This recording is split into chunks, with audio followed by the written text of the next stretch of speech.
Mes kartu su Petru turim 10-metį trunkantį hobį.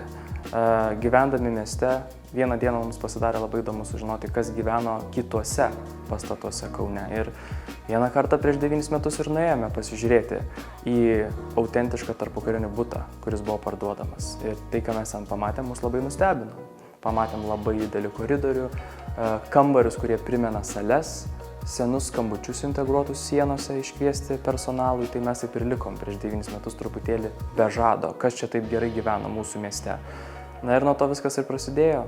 Pradėjome ieškoti autentiško buto, vieną jį radome, Gedimino gatvė 48, pirkom jį savo, bet kai atradome visus įdomius dalykus ir po dažų sluoksniais, ir namo istoriją, tai nusprendėm ten įkurti Art Deco muziejų, kuris tapo praėjusiais metais sėkmingiausias Lietuvos turizmo objektas.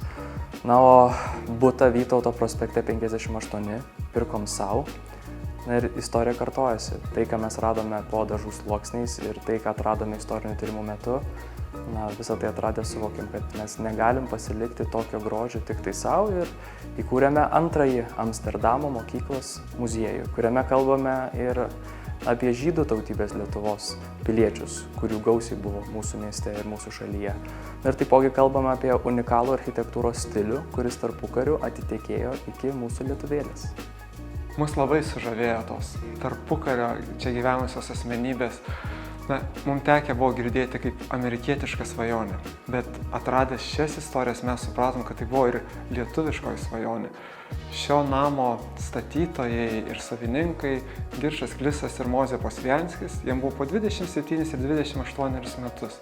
Ir jie buvo kilę iš paprastų Vilijampolės šeimų, bet atsirado tinkamai vietoje, tinkamu laiku, labai daug dirbo, nebijojo rizikuoti, imti paskolų ir jiems pasisekė. Tai ne tik yra amerikietiška svajonė, bet ir buvo lietuviškoji svajonė, kaip ir dabar, kol mes esame laisvi.